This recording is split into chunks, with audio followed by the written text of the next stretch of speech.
Assalamualaikum and good afternoon to all our viewers tonight. Okay, thank you for tuning in into our live show, Coffee Talk with ATF. So I'm your host for tonight, is Azme.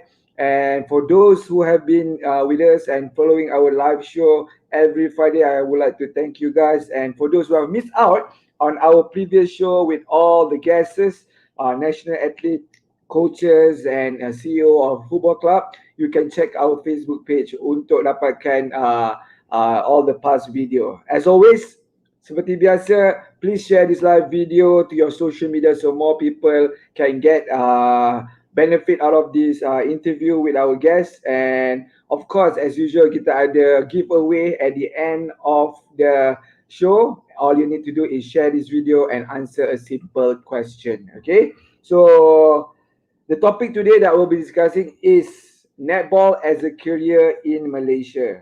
Okay, sports have opened up a lot of career opportunity for young talent in Malaysia. To become a sport person, having a talent in chosen person is very important. Along with talent, strong determination and perseverance is needed. So for every sport, it is a dream to represent their nation at the international level. So that's how does playing in sport can be a career, especially netball. So tonight kita ada guest yang sangat hebat.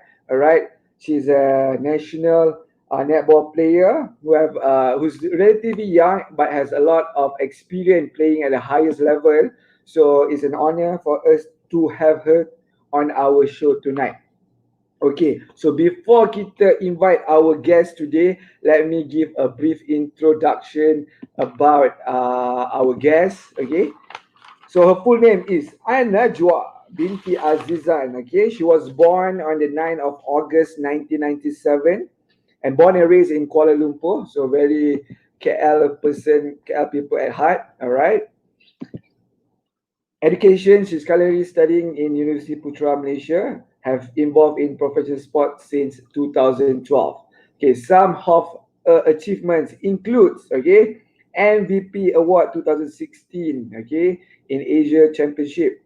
Best Player Award 2016 Open Kebangsaan. Okay, she was also the first netball in Asian country to play for a club in Australia. Bukan kalang-kalang, okay. And the club she represent was GWS Fury. Again, she also is the second netball player in Asia. Okay, kalau tadi ASEAN, now in Asia. So hanya dua orang je yang baru dah mewakili club dekat Australia League. Okay, recently she just won a second runner-up netball Super League with her team Selangor Angel. Okay, she was also the best shooter award in NSL 2021. She have won gold medal with the national squad at the SEA Games in 2019 and 2017. Silver medalist in SEA Games 2015 in Singapore. She was also the gold medalist in Asia Championship 2016 and the bronze medalist in Asian Championship in 2018.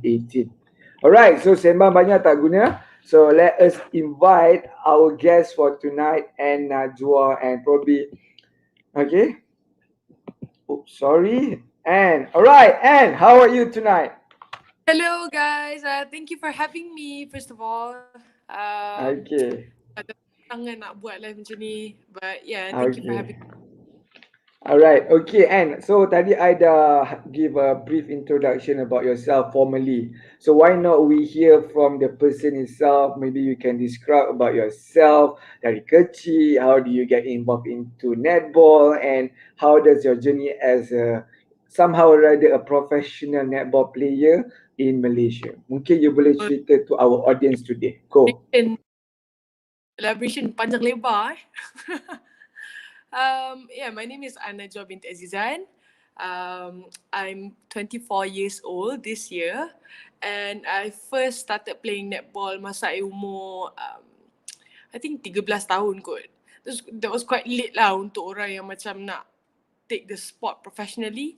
But yeah, I got involved with the sport quite late, but there is not a reason for me to, not evolve in the sport.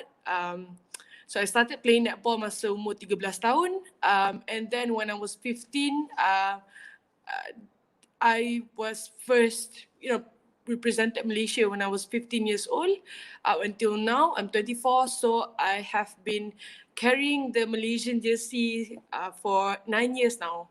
Alhamdulillah. And yeah, but before I started playing netball, I was um, an athlete tapi bukan bermain sukan bola jaring. I main sukan olahraga. When I was 13 years old, I was called up to further study dekat sekolah sukan Kuala Lumpur. Masa tu I sekolah kat situ bukan under tiket olahraga, bukan under tiket netball. So I was there under, on paper I was there as olahraga punya athlete.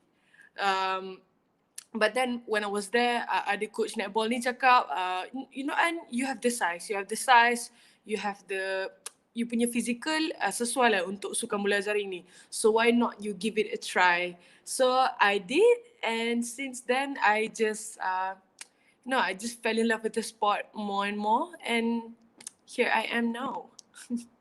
All right, interesting stories there by you. And so you have played for the country 9 years, yeah, since 15 Yep. years old. Betul. Okay. So I mean, you started playing 13 years old, and then after 2 years playing the games terus dapat national call out. How was it? How was the feeling when you first had a call out? Or memang dah agak dah memang alah aku hebat mesti dapat punya. So mungkin you boleh share sikit. I know because um, it's something very very amazing, for a lot of people. That's a good question because actually masa I when I was at that age, I tak pernah macam preset. I never like preset something macam okay, I have this certain target that I want to reach masa I umur macam ni. Especially in terms of my sporting career, I tak pernah rasa macam okay, by the time aku umur 16, aku kena wakil negara, aku kena pergi this kind of tournament. I tak pernah macam tu.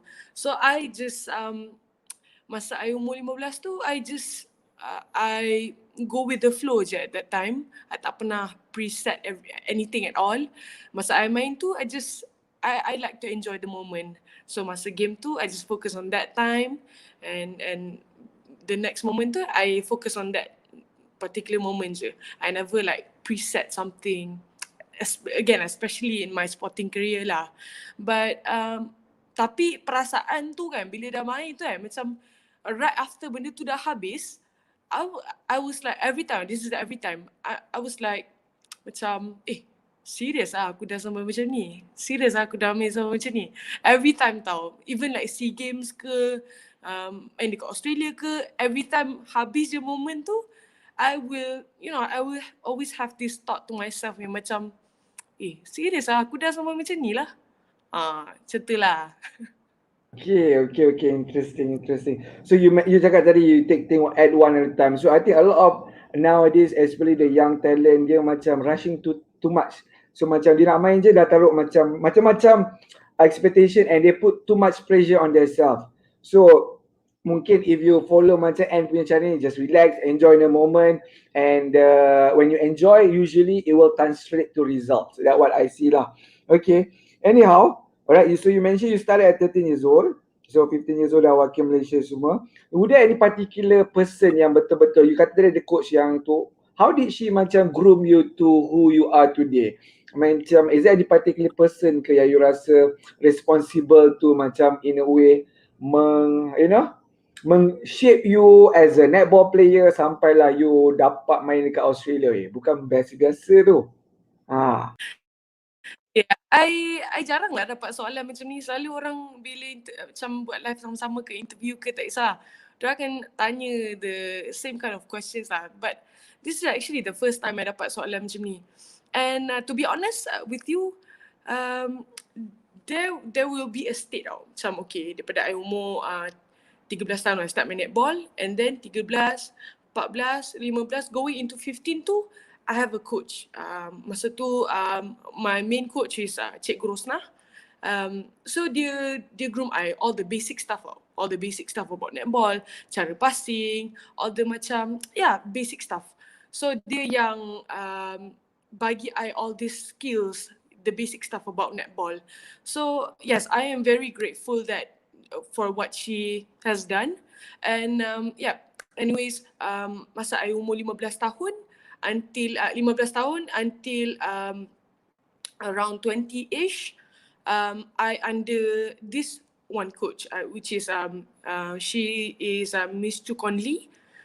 I was under that particular coach, and dia yang bagi I the skills yang above basic, above the macam, above basic. Dia bagi I more like skills punya stuff.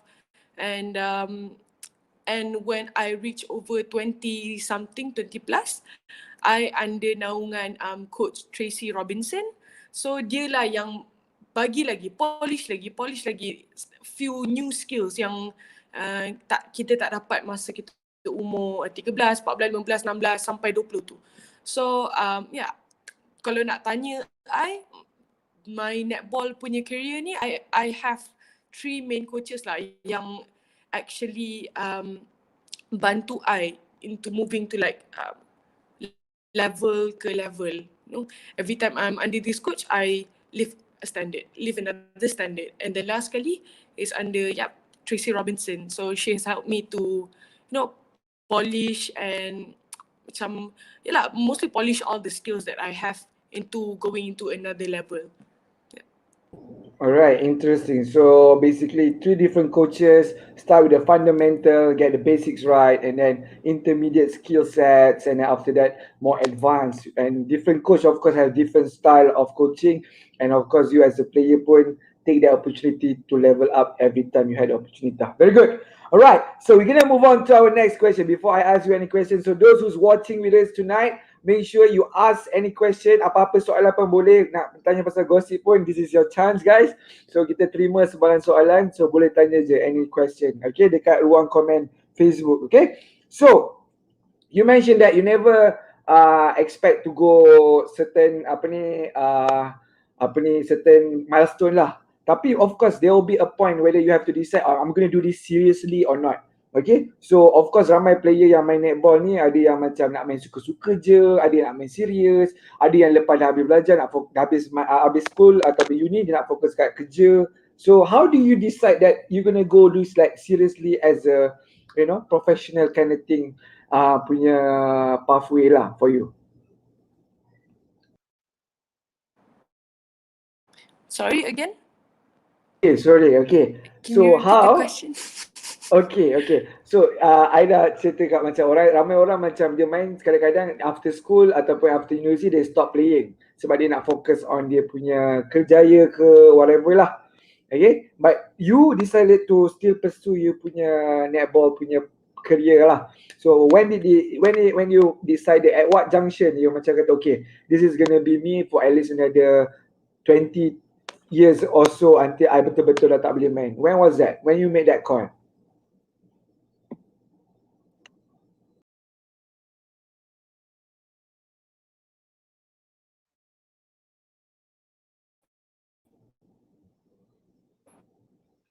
Hello, okay guys, siapa yang tengah tengok ni and ada apa-apa masalah boleh komen. Korang dengar tak? Clearly, Tak but tapi kenapa I macam lag ke you yang lag? Okay, I'm not sure. Let me just check my internet again.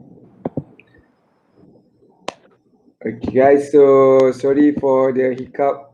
Kita ada sedikit masalah di sini. Am I lag? Alright, so I'm not sure. Okay, but okay. Hello, can you hear me again?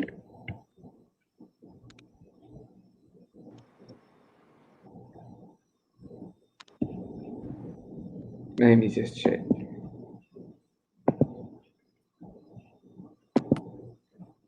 Hello guys, can you hear us? If you can, just comment on the comment section whether it's clear or is there any lagging.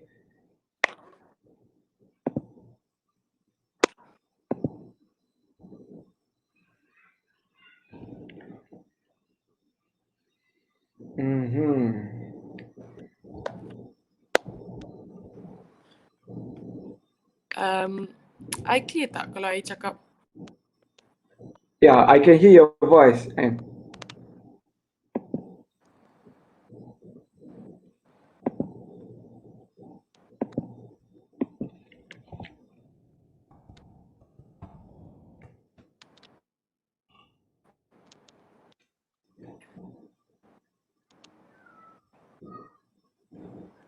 Hello? Okay. Okay. Okay, go, go, Let's go. just get right into it. Yeah. Just get it's okay. We just manage whatever we have. Okay. So do I have to repeat the question again, or you darling out already?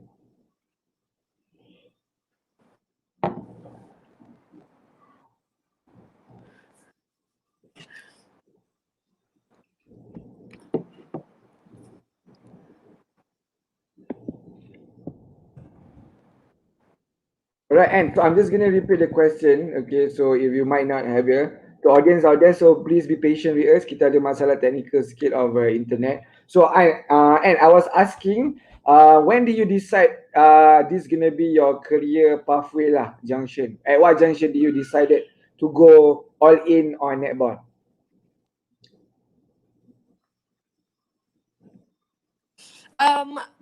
To to share my own journey, I laluan I yang macam typical lah, typical athlete punya path. I sekolah sukan, and then I dapat call up national, and then yada. I masuk EPF, and then I continued my sporting. So I punya is it's like typical punya athlete punya career lah. But I wanna encourage lah you guys yang macam dekat luar yang tengah tengok ni, especially yang tengah tengok ni kan. You don't have to kena belajar dekat sekolah sukan in order for you to wakil negara. Sebenarnya I have a few of my teammates yang dekat international team, a few of my teammates pun diorang bukannya asalnya sekolah sukan. So itulah, if you want to ask me about my own path, it's just a typical punya lah yang macam sekolah sukan and then call up for national and all that. But again, I want to encourage you all yang tengah tengok ni, kalau nak wakil negara, it is not necessarily, you don't have to be orang yang sekolah dekat sekolah sukan je yang boleh mewakili negara. Alright. Okay, you made a very good point there. I think ramai juga kalau we look at other sports macam I myself play rugby. I used to play rugby for the national team and I wasn't in sports school. I was in boarding school SBP. So I think ramai budak SBP they are talented but they macam takut nak sambung career rugby sebab dia terlalu fokus on kerjaya or dia punya education. But I think if you smart enough you can actually do both. It shouldn't be all, it should be and. I rasa lah it can be end if you decided to. Okay, anyhow, we're gonna move next to a question. Okay, in 2018, you played in Australia for the Great Western Sydney. How was the experience for you? How was it in the adapting to the new culture, new training regime, and being far away from your family? Mungkin you boleh share to our audience tonight. That was very, I mean, mungkin tak ramai tahu your own experience tu, mungkin you boleh share dengan kita punya audience malam ni. To be honest, it was 50-50. It was a good experience, but also it was macam not kind of like a good experience. I think we can say that it's a bittersweet punya experience lah sebenarnya. I think what I could change kalau I lah dapat pergi lagi sekali dengan wakil dekat sana, I think I would be more prepared berbanding masa I pergi dulu. Masa I pergi dulu, I tak berapa nak prepared. Everything was rushed in terms of sponsorship, fundings, semua benda macam a bit rush lah. So what I would like to change if I were given the chance to kill lagi sekali club dekat sana, I would want to be more prepared. To answer your question, macam mana culture dekat sana, yes, of course, it's quite difficult. Especially bila you pergi seorang. Kalau you ada kawan kat sana, it's fine tau. But when you go alone, you tak ada one of your teammates tak ada kat sana, or coaches or any officials ke, memang tak ada you seorang-seorang dekat sana. So that is one of the biggest challenges lah dekat sana. It's not because of the culture, it's just because I think it's merely because you seorang-seorang kat sana, you're not prepared for that. So yeah, that is to highlight the overall experience lah. It's a bittersweet experience lah. Ada yang baik-baik, ada yang macam pahit-pahit jugalah sebenarnya. Okay, would you say it's because at that point of time you were still young juga, naive, tak tahu apa what to expect, expectation macam okay, aku rasa nak pergi Australia mesti best gila, and then pergi sana macam mana? So mungkin it wasn't what you expected ke apa macam mana? Again, like I said just now, I went there unprepared, especially in terms of fundings and sponsorship. I pergi dekat sana with very limited budget. So I think that is one of the factors yang macam menyumbangkan experience yang pahit-pahit tu. Yeah. Anyways, it's a very precious experience jugalah sebab tak semua orang dapat wakil Malaysia, wakil a club dekat Australia. If you're there, it means you are already at another level tau. So again, it's a privilege and it's an honor actually for me to do so, sebab ramai lagi, beribu-ribu lagi netball player yang ada dekat Malaysia ni, not just Malaysia but in ASEAN countries as well. But I was the one yang seorang je yang to play for that club. So again, it's a bittersweet lah. It's a bittersweet experience, and overall I'm just very honored. It's a privilege for me to do so. So kalau given the chance to go there one day with better preparation and better funding, you would love to go there lah for another stint. Yeah, why? Maybe Alright, I think good. Ramai lagi sama-sama teammates, a few teammates dalam national team yang sebenarnya boleh juga pergi dekat sana juga kan. So with better preparation and fundings, why not?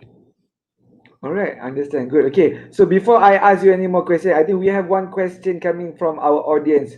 Okay, I'm just gonna put it up. Okay, from Nurul Najiha. Did you get yourself new skills back then in Australia, maybe in terms of training skill or playing skill? Was it a different training regime? Maybe you can share with our audience malam ni. In terms of trainings and skills, it's too broad lah sebab besar sangat, luas sangat benda tu. But I would like to highlight this one particular thing, which is diorang punya facilities dekat Australia and dekat Malaysia. So every time masa tu when I came back from Australia, orang tanya apa beza lah sebenarnya netball kat sana dengan kat sini, apa skill sebenarnya yang diorang ada kita tak ada. To be honest, sebenarnya we do have the skills and the physical actually to evolve dalam sukan bola jaring ni. It's just a matter of facilities, especially facilities.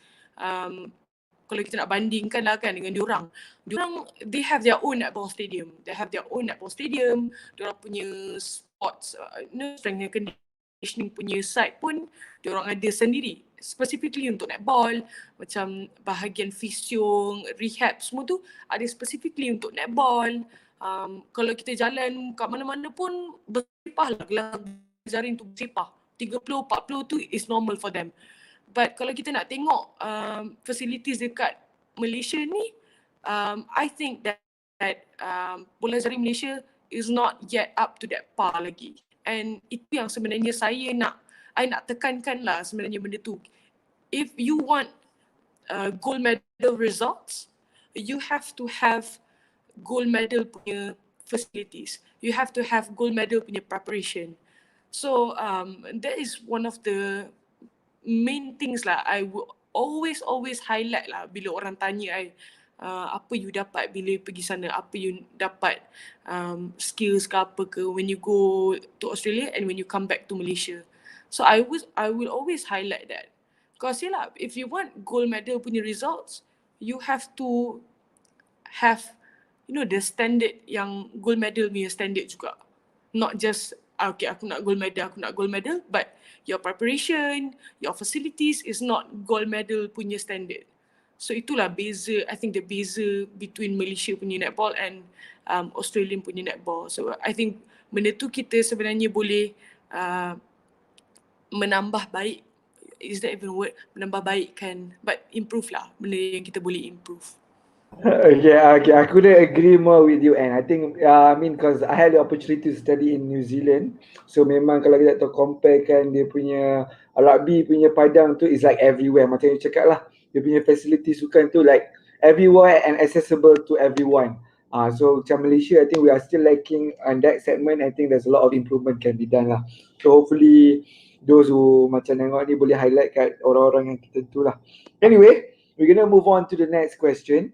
Okay, how will you differentiate playing for a top ranked country macam masa you main kat sana and masa main dengan Malaysia? Did you punya playing skill berubah ke, or there's no much different pun dari punya playing pattern when you were there and back when you were playing with the national team?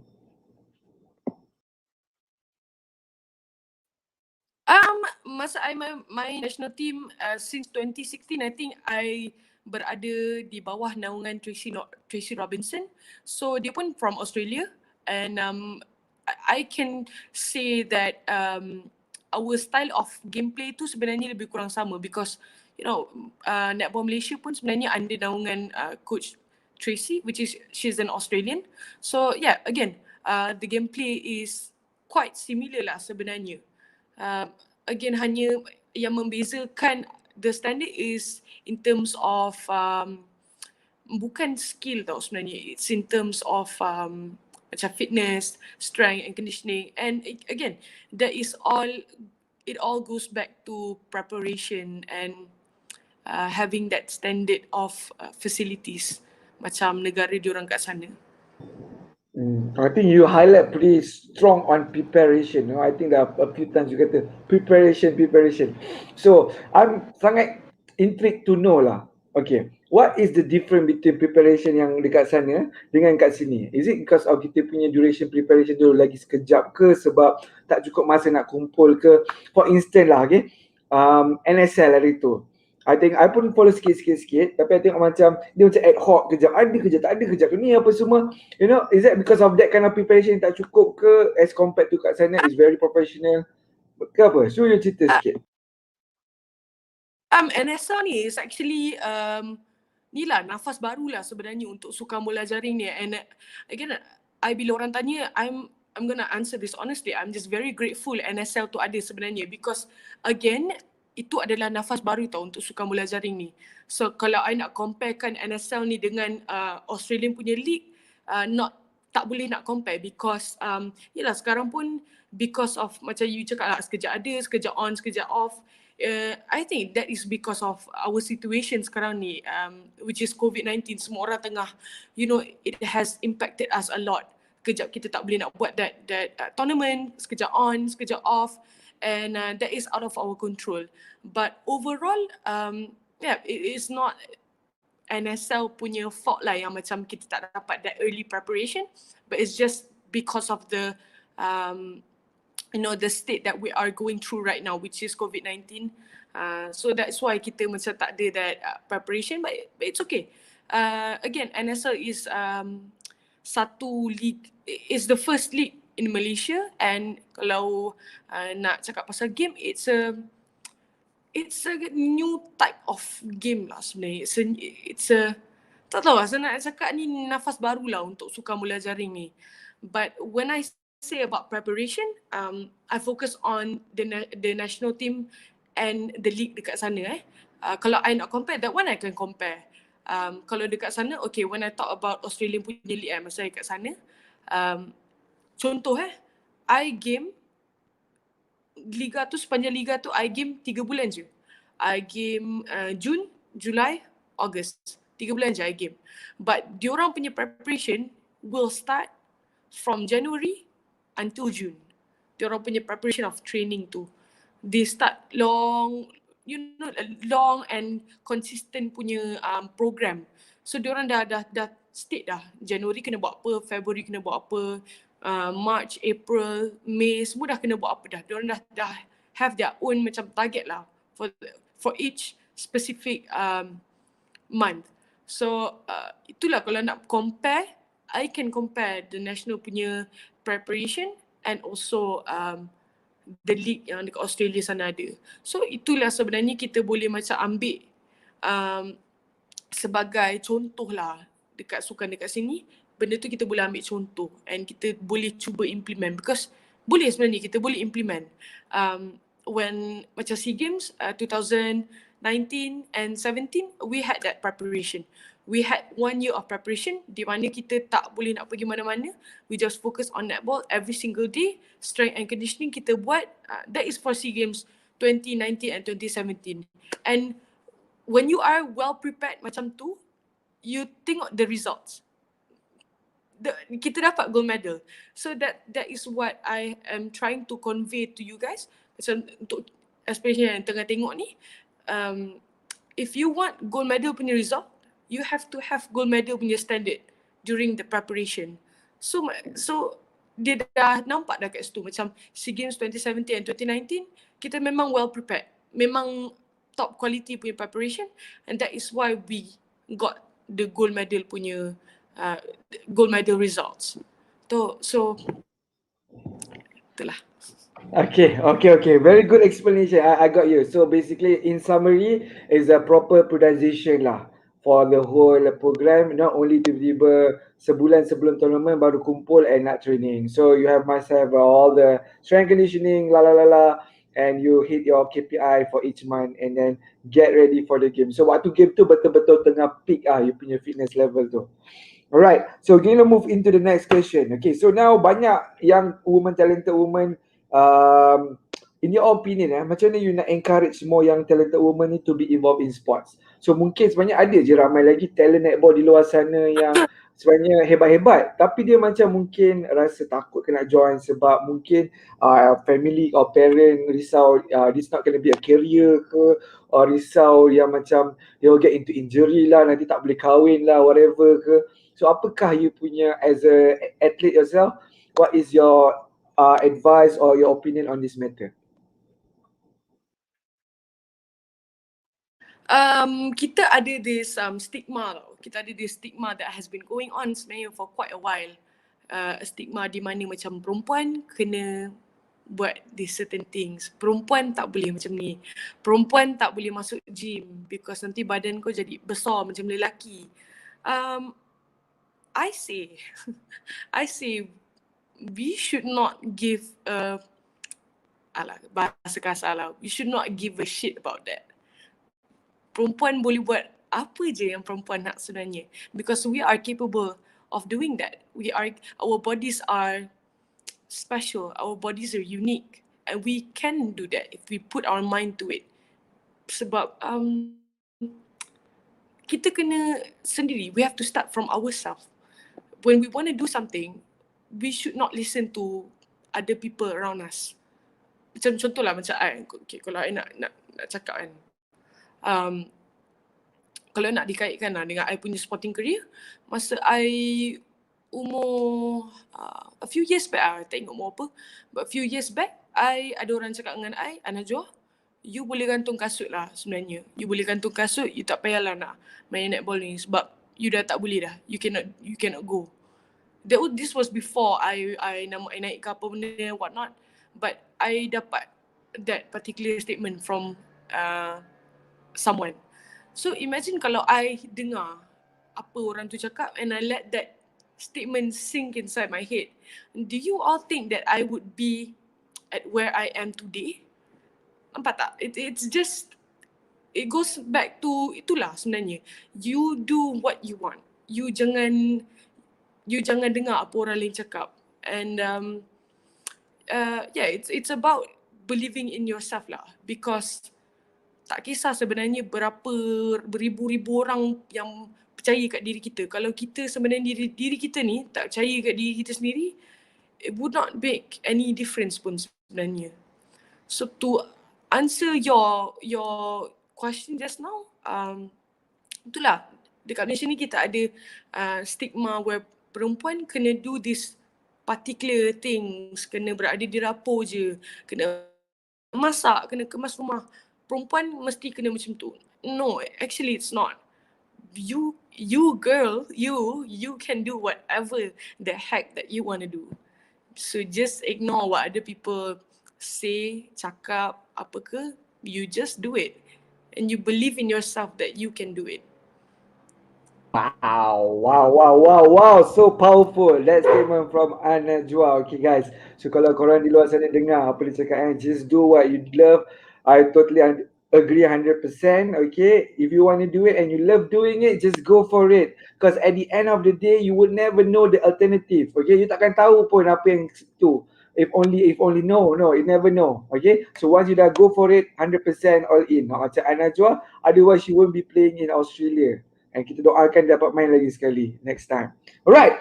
So, as usual, and kita punya for all kita punya guest, kita ada rapid fire question punya moment. Kita ada 10 soalan yang tak adalah mencabar sangat tapi agak kena fikir sikit. Tak payah fikir sikit. Dia macam rapid fire. So, I tanya you soalan satu, you jawab satu phrase ataupun satu perkataan.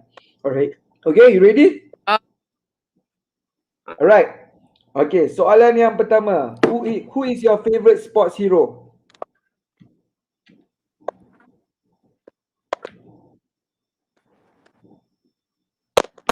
Roger Federer. Okay, next one. What is your favorite sports quote?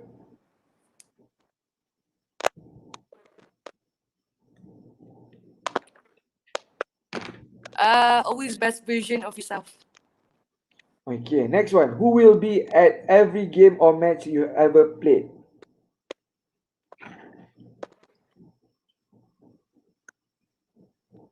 Alah, tak dengar lah. Dia macam pecah-pecah. Hello? Again. Okay. Who will be at every game or match you ever played?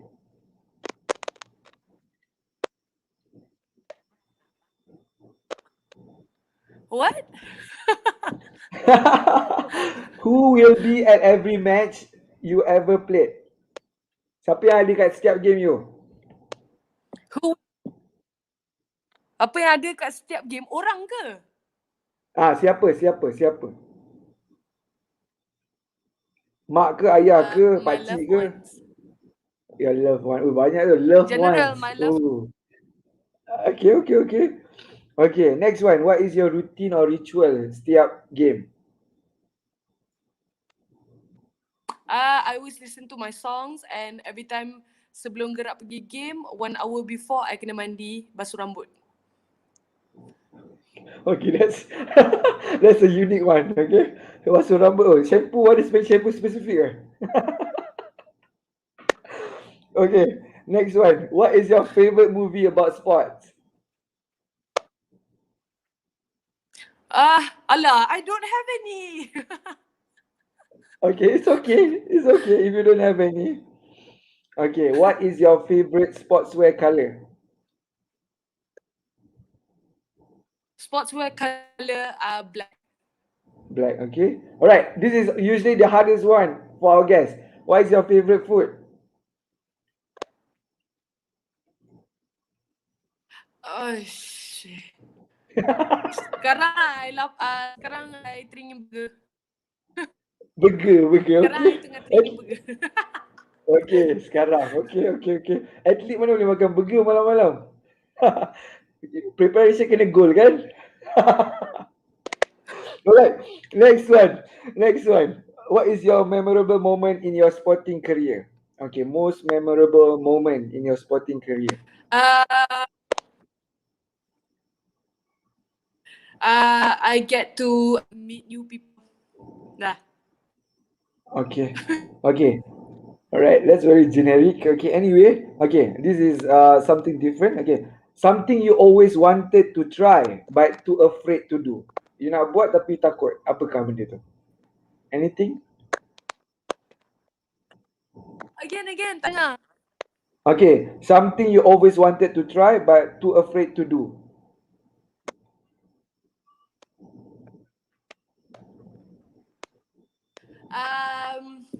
Dia tak takut tau, dia malas. I always wanted to belajar naik kuda. Tapi I tak buat-buat lagi. Alright, last but not least, the toughest competition you ever faced.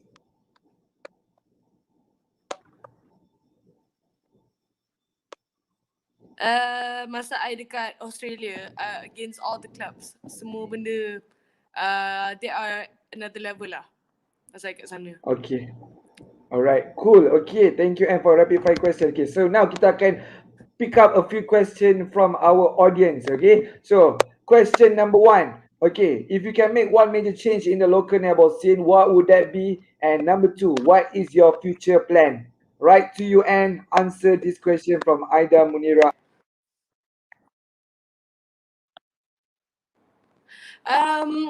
What I can change dekat Malaysia punya netball, I would like to change the system. I would like to have again better preparation, not just for a few months punya preparation. I would like to know years punya preparation, apa sebenarnya our main goal.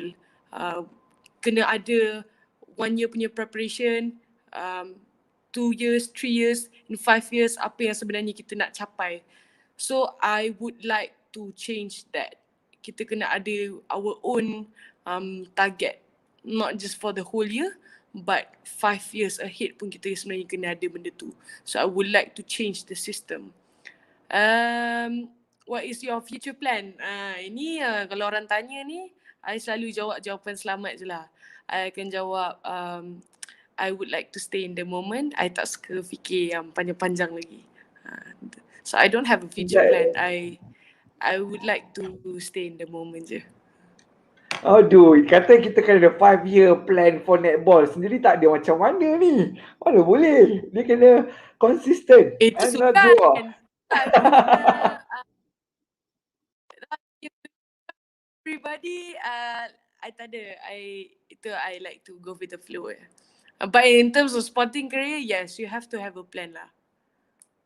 Understood. But yourself, future plan in a sporting ni, berapa lama lagi you rasa you akan play for the national team, and then adakah you akan transition to a coaching career or into management ke? Ada tak that kind of apa ni, somehow playing in your heads? Or lepas habis netball playing career and cari kerja masuk balik corporate world?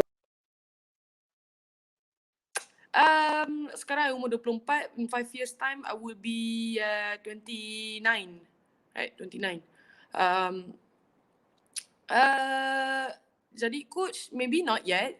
In 5 years time I think I would still be playing, because I rasa 29 macam masih muda lagi untuk I stop. And yeah, I wanna keep the feeling of macam sayang of sukan bola jari ni, macam keep evolving the feeling. Sebab yes, I love the sport so much, and I wanna grow, not just for me, but I want the sport to grow as well. So masa in 5 years time I would still be playing lah. I would not be a coach at that time yet. Alright. Okay, cool. Okay, kita ada juga apa ni, audience daripada India.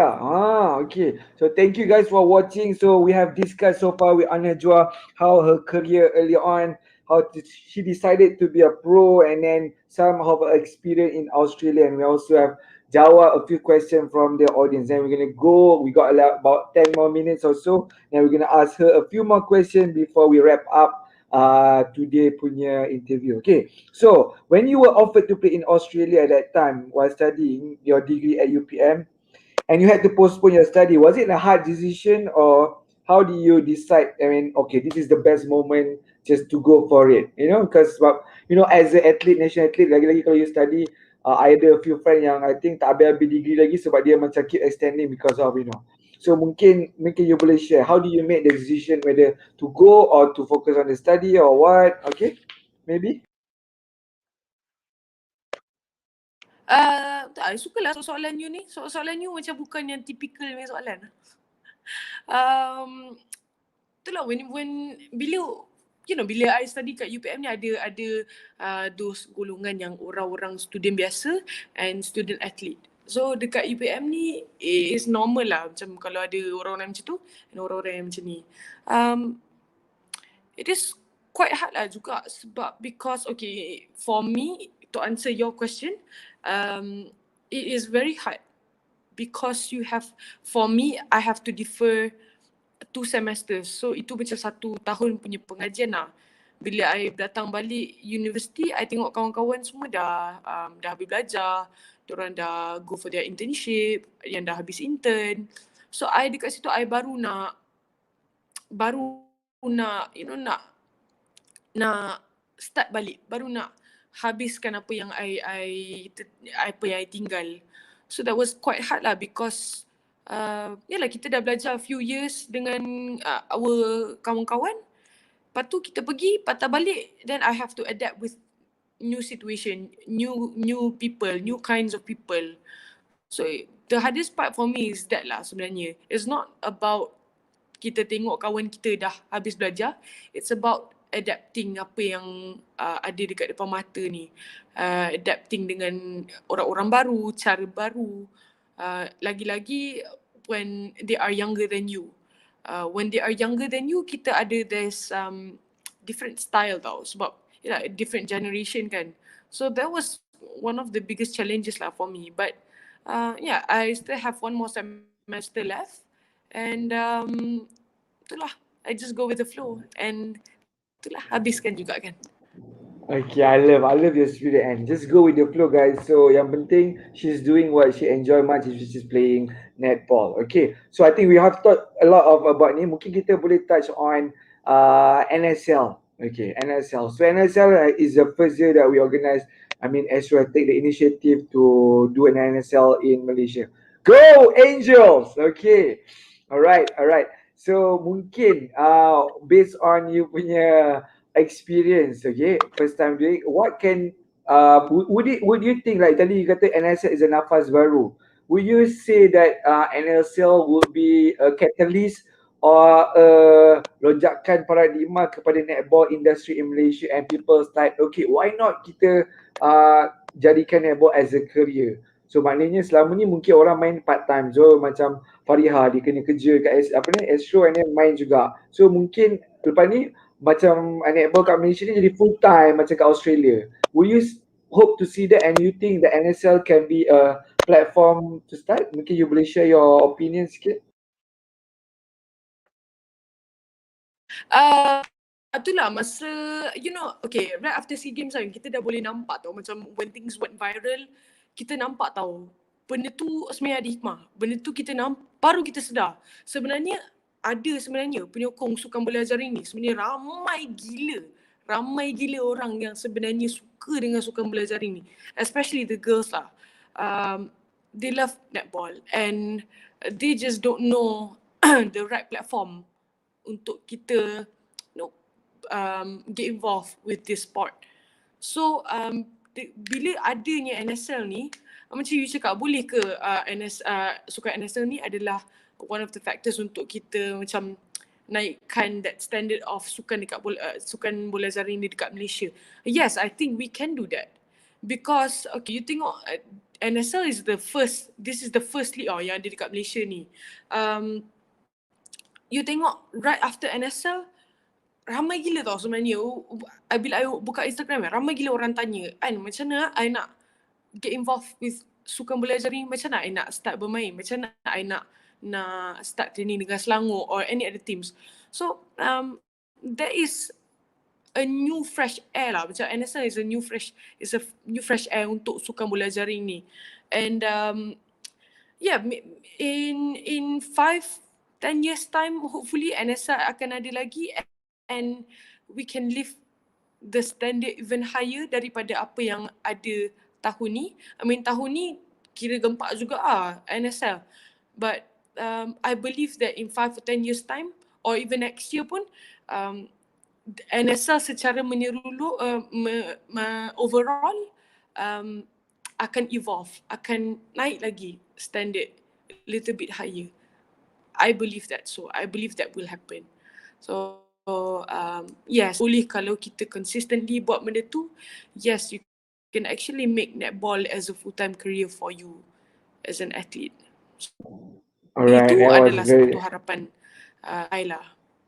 okay. I really hope that, I mean, not only for netball, I mean for all other sports juga, kita boleh naikkan, uplift kita punya industry. Sebab if we want to compete at highest level, I mean all the Commonwealth Games apa, kita memang kena jadikan benda ni a full time athletes lah.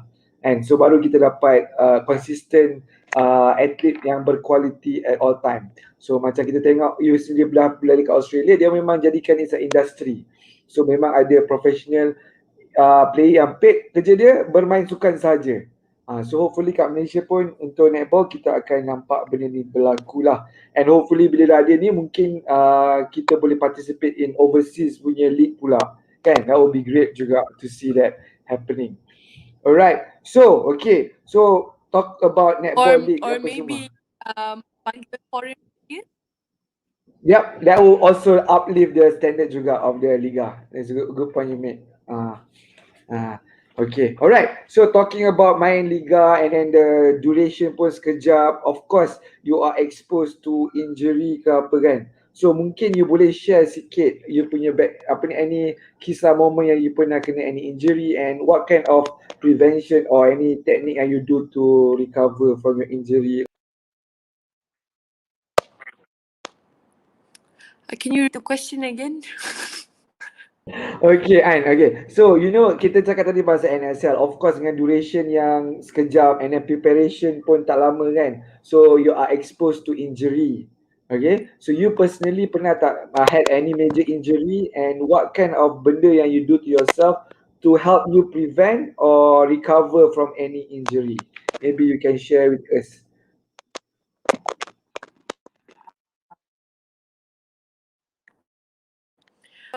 Yes, bila kita bermain sukan ni, injury ni sebenarnya akan forever lah haunt the athlete, akan sentiasa macam ikut dari belakang kan, this injury kan. You always, benda tu sebenarnya benda yang as an athlete takut tau. Kita memang tak nak injured langsung kalau boleh. And as for me, I injured banyak lah. I pernah hamstring, I pernah ligamen putus, ankle ligamen putus, macam-macam lah semua. All these kind of injuries kan. But what I can highlight lah untuk everyone yang tengah tengok ni, prevention is very very much more better than cure. So meaning that selagi kita boleh elak daripada getting injured, elaklah, because again prevention is very better, much better. So you have to utamakan lah your strength and conditioning. Every time you pergi game ke, you always have to use the right taping. Macam I akan guna a rigid tape, I akan guna kinesio tape. So yeah, even and you have to know the bestest brand for you. You have to know high quality punya barang untuk you pakai tu untuk prevent daripada injury. So bukan kita tak boleh nak pakai barang yang sebarangan je, macam tak kisahlah bedal lah, apa benda pun pakai je lah. Tak boleh. We have to be choosy lah sikit. Kita kena cerewet sikit lah bila kita cakap pasal benda-benda ni. Because again, prevention is much better than cure. You have to be prepared and you have to choose the right punya product for you. And you have to have high quality product for you. That is my 2 cents lah.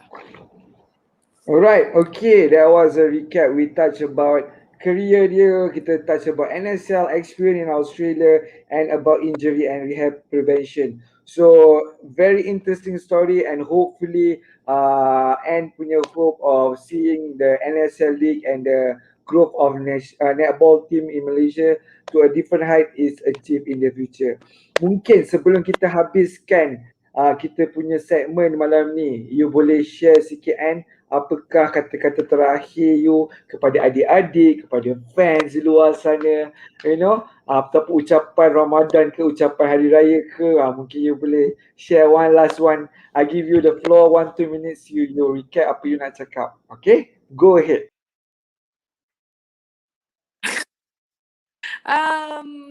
First and foremost, I would like to thank all the fans lah, especially the fans penyokong sukan bola jaring Malaysia ni, because tanpa you guys kan, sebenarnya kita sebenarnya sukan ni tak ke mana sebenarnya, to be honest lah, to be blunt with you all.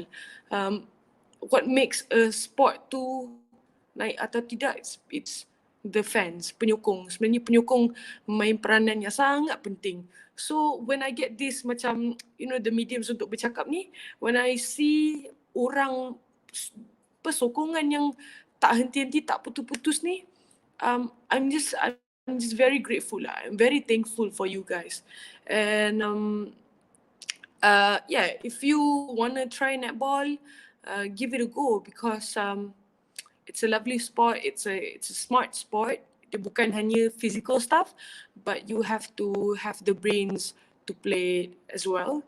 And yeah, keep supporting. And for the time being, I dah habis NSL, and hopefully there will be more tournaments for this year. Kalau tak tahun ni, because of COVID. So kalau tak tahun ni, tahun depan maybe kita akan adakan lagi satu uh, liga, NSL, again NSL, but is edisi kedua. Hopefully, again, please don't stop supporting us. Please keep on supporting us, and kita sangat appreciate the love and support from all of you. And kita nampak, we see each and every one of you lah. And again, we are very grateful, because tanpa korang semua, tak ada. I pun tak ke mana, apa sukan apa pun sebenarnya tak ke mana. It's not just about netball, it's about all the sports in Malaysia.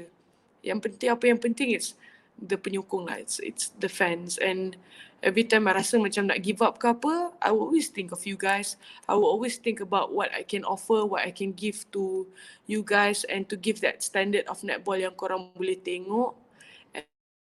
And not just doing this for myself, I'm doing it for the love of the sport. I'm doing it for the people that love the sport. I'm doing it for the fans, my family. Yep, again, not just for myself. And selamat berpuasa, dan yep, selamat hari raya lah. Kalau tak sempat kan nak wish ke apa ke, selamat berpuasa dan selamat hari raya in advance. Alright, thank you Anne for the lovely ending speech. Okay, so korang dah dengar dah, that's what make an athlete luar biasa. They play for not only for themselves, but for all of you out there, for the fans, and most importantly for our country. Okay, so semua orang pun nak tahu macam mana nak menang hadiah dia. Okay, so kita simple saja soalan dia. Korang komen saja kat ruang, jawab saja kat ruang komen, tinggalkan jawapan.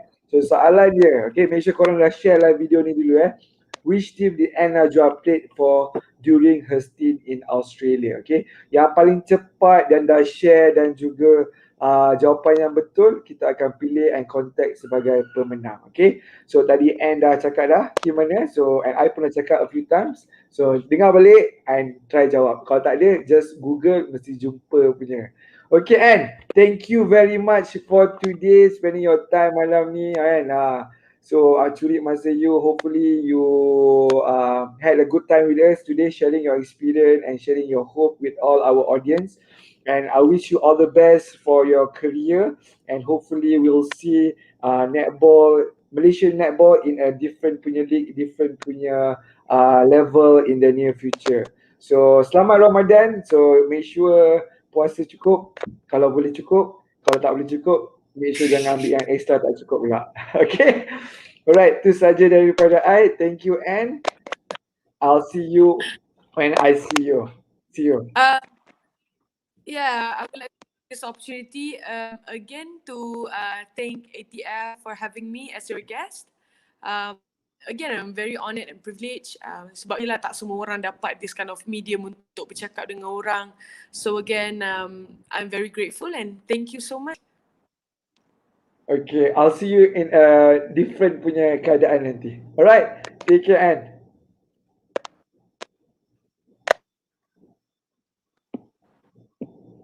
Alright guys, so that was it, our show with Najwa. So that was a very, very depth discussion on netball. So hope you guys had a few ni. So don't forget, if you guys want to win the prize, boleh komen di ruang, boleh tinggalkan jawapan di ruang komen.